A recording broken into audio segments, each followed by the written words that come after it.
Hey, and welcome to video number 5. We're going to be talking about how you can rebrand your sales letter quickly and easily with a 3-step process that I'm going to teach you. So step number 1 is to write with your own style and just let your creative mind flow. And I'm going to talk a little bit more about that in the next few slides. And step number 2 is don't worry about grammatical mistakes. I'm going to show you how you can find editors and proofreaders on Fiverr.com so that they can help you. So just write with your style and don't worry about grammatical mistakes. And step number 3, I'm going to actually show you how to use Composer, which is a WYSIWYG HTML editor tool. Basically, in short, it allows you to edit your HTML sales letters and very, very easily. So let me move on to step number 1 and talk about your style.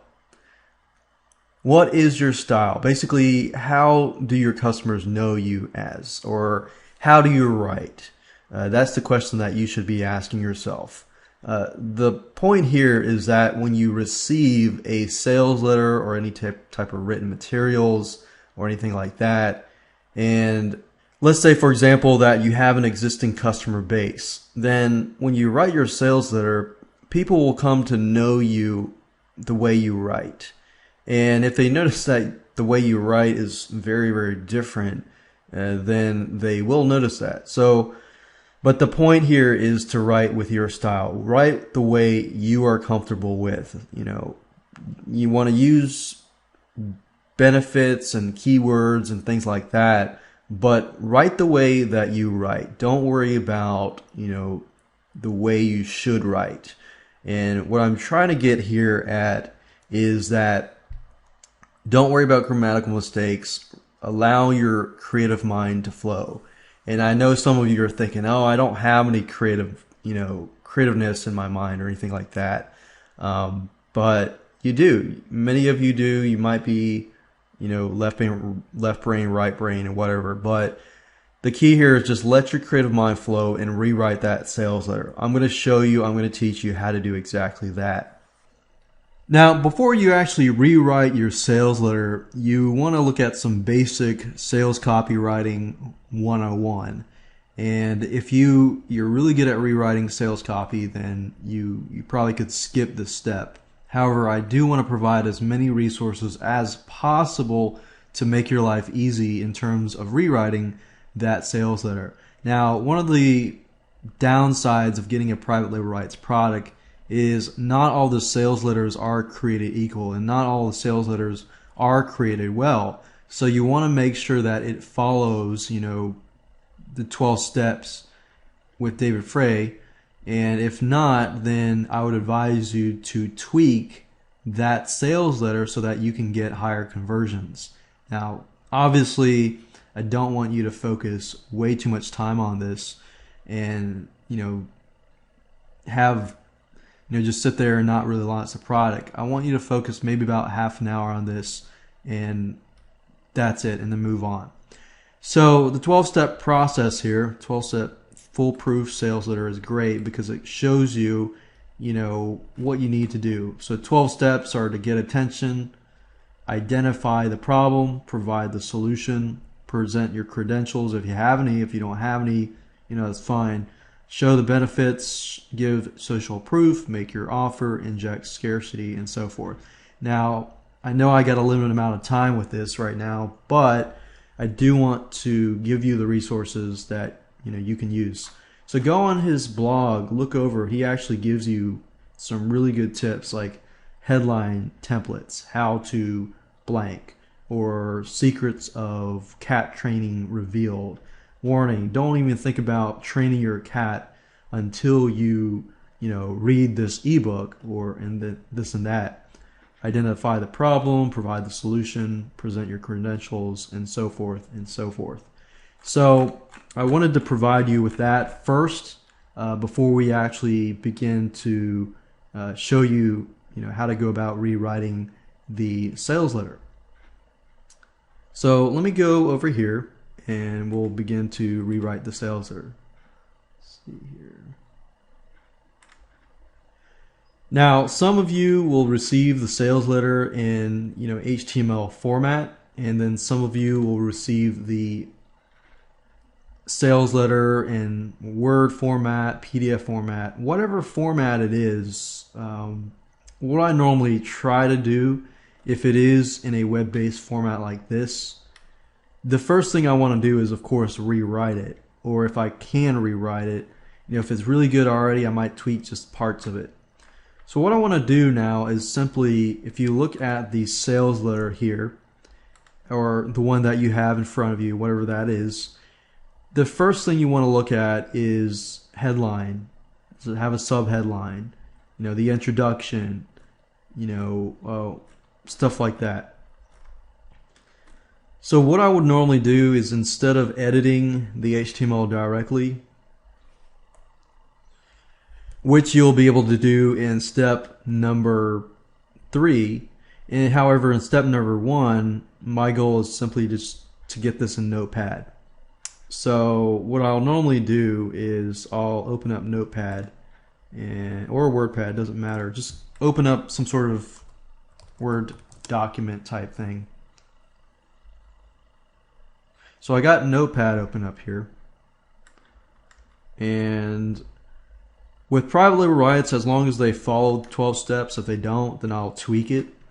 And the first thing I'll try to do is I'll try to rewrite the headline. So the headline right now is quickly tap into the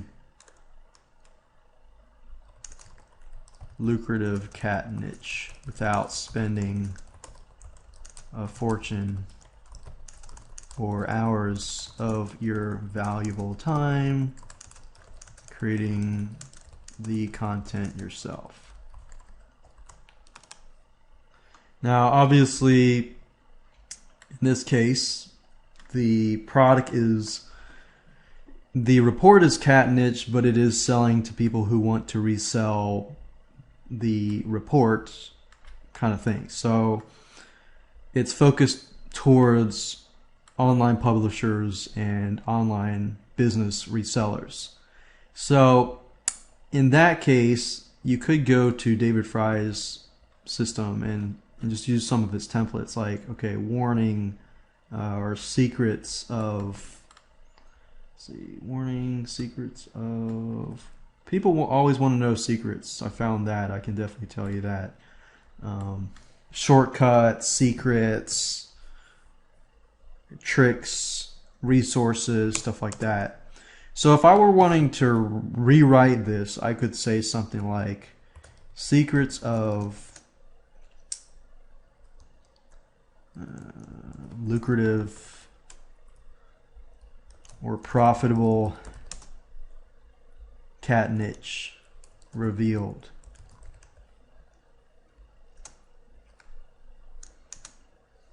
And I could also combine that with the warning.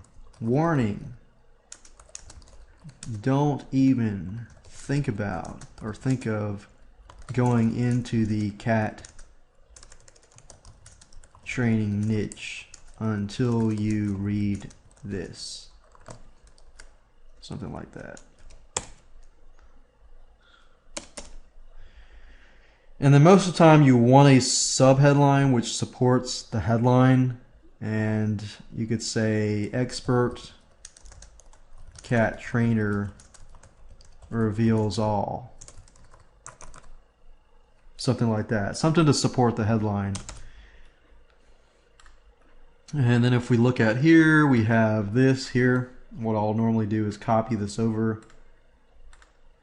Because when you send the stuff to the proofreader and the editor and the person who's editing your grammar, then they're probably not going to look at this and fix this. So you're going to need it in some sort of notepad or Word document type thing. So it says, Dear Online Publisher, now you have a 12 completely customizable newsletter, blah, blah, blah. So, and the way I would normally rewrite this, which you can do anything you want, is I would start with the fact. I would say something like, fact, cat training is in evergreen and profitable niche according to some sort of statistic. And then I would just follow David Frey's system of 12 steps. Number one, get their attention, identify the problem. Are you, say something like, are you sick and tired of fat here? And so you got their attention, present a problem, and then solution. The solution would be your product, and then so forth and so forth. So this is basic sales copywriting 101. I don't want to go way too much into it because this could be a whole new different course, but you want to use that. You want to definitely follow his thing. You can also go on Google and type in copywriting keywords and just find like words and phrases, like 58 online copywriting power words. Power words is the keyword to finding like free gift, limited time, and just sprinkle a bunch of that stuff throughout your whole sales letter. So what I would normally do is I would rewrite the sales letter. I wouldn't totally rewrite it, but I would rewrite at least the headline, the subheadline, part of the introduction, and a little bit of the middle, and at the ending as well. So I would go through and use a 12-step system and use some power words and phrases and make sure that you express the benefits and the what's in it for the viewer type questions. Once you're done with that, I would basically save this as a Word document. So I'd create a brand new Word document, plop this in here, and then I would go to Fiverr. And then step number two, what I do after I write or rewrite the sales letter is I send it off to somebody to edit and proofread. I really don't have time to sit there and fix my grammatical mistakes. And with this process, I found that I don't run into writer's block. I'm able to pump out sales letters within an hour or two, simply because I don't care about proofreading. So what I want to do now is I want to go over to Fiverr.com and show you how to find proofreaders very, very quickly who can edit your sales letter just for $5 or $10 or whatever, depending on how many words you have. So let me go ahead and show you that. So I use Fiverr.com for all of my proofreading, in terms of proofreading documents and so forth. I love Fiverr. I've never had a bad experience. And the way I go about finding people to proofread my documents, I use several different people at different times. And I go to Fiverr, I go to the search section here, and just type in proofread. Then I click on rating, and then I look for, in this area specifically, people who will proofread anywhere from 1,500 words to 2,000 or 2,500, because that usually tells me, okay, these people are good at what they do. They can read fairly fast and pick up stuff fairly quickly. So I'll open these up and these up, and I'll often look for people that have top-rated sellers and different things like that. Another thing to look for is people who have this here, that's Express. That means that they will turn around, proofread your document within 24 hours and send that back to you. So I'll open these up, I'll send them a message and say, hey, are you still free? Whoever contacts me first, and I will usually analyze it that way, and then I'll go out and choose that person, unless I realize that they're in a different country. For example, this person's in the United Kingdom. I'll wait, and they have Express near them, so that tells me, okay, good, they're going to turn around within 24 hours. So this is the method that I use specifically. Number one, don't worry about grammatical mistakes. Get somebody else to do it. And number two, get somebody else to do it. So once that's done, they will normally send you a Word document with changes and stuff like that in it. So we're going to take that document, and I'm going to show you next how you can, add that to the actual sales letter web page. Now, once you're done with, you've received the document from the proofreader, you can take that and you can, just add that to Composer, to the HTML file using Composer. So I'm going to show you how to edit with Composer.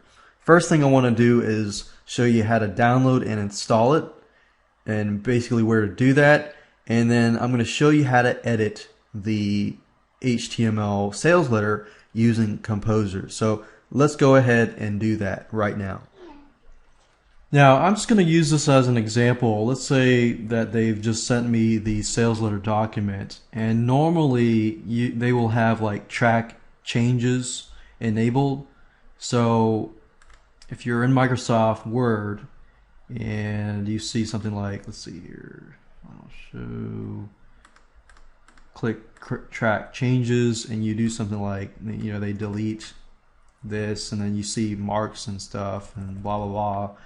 In order to get rid of these track changes, you will need to accept the changes that are made. So what I would normally do to get rid of these track changes when I get, when I receive the document, and this is just to tell you what they did, what I would normally do is I click here, click on final, and click accept, and accept all changes in document. That way, as you can see, this is made. The changes are final, and then what I'll do from this point is I'll copy this to Notepad. And to do that, I'll just basically click Control A to select all, or of course you can go up here and select all as well. But press Control A to select all, or do whatever you need to select all of the text, and then I'll basically just copy that over to Notepad. And the reason being is when you transfer text from a Notepad to the HTML editing tool, then you get rid of all the code. But if you copy stuff from Word, a Microsoft Word document, to the web HTML editor, then it gets all funky and you get all these issues and stuff like that. So we'll go ahead and do that. So if I go to sales letter here, and let's say for example that I want to edit the sales letter, which is this file here. So what I will normally do is I'll go to sales letter, and I will open it up using a program called Composer. Now I do want to show you how to download Composer. If you go to Google, and it starts with a K, so it's Composer with a Z-E-R. So it's K-O-M-P-O-Z-E-R, and you click on this.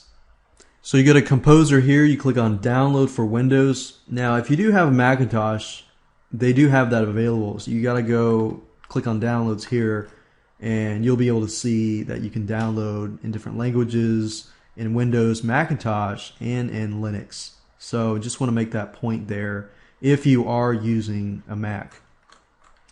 So go ahead, download it, install it, and we'll begin to use it right away. So if you need to pause this video right now, do that now. So I will now assume that you have Composer, and if you've installed it, we're going to edit this file here. So normally what I'll do is I'll open up the file just to view it first to make sure that I am editing the right file. If that's the case, then I'm going to right click, click on Open With, and click on Composer.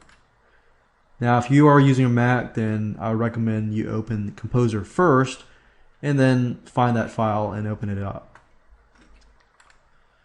So right now I'm looking at the sales page, and I've noticed that the header is that the actual headline is actually part of the header. So let's say that I was going to totally revamp this and totally get rid of the header and the footer and just create a brand new e-cover.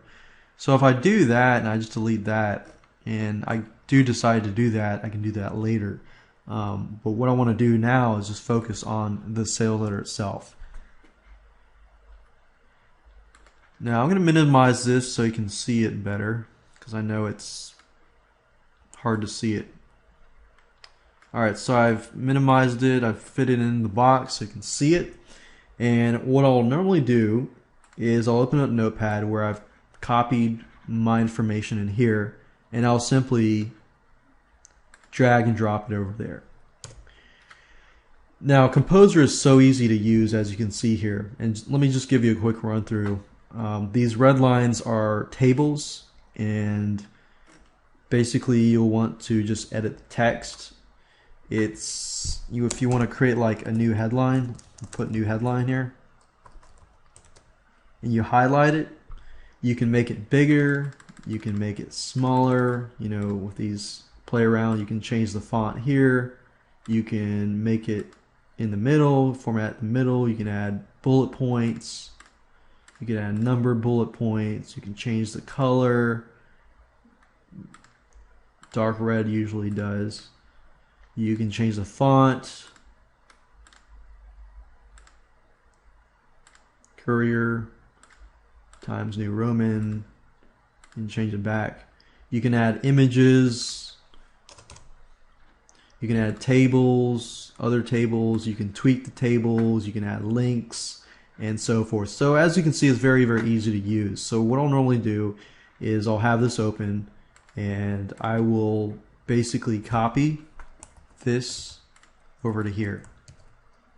And normally sometimes I'll put in the quotations too, like secrets of profitable cat niche, secrets of the profitable cat niche revealed, warning for let's see, warning, don't even think of going in, warning to online publishers. Don't even think about going into the cat training niche until you read this.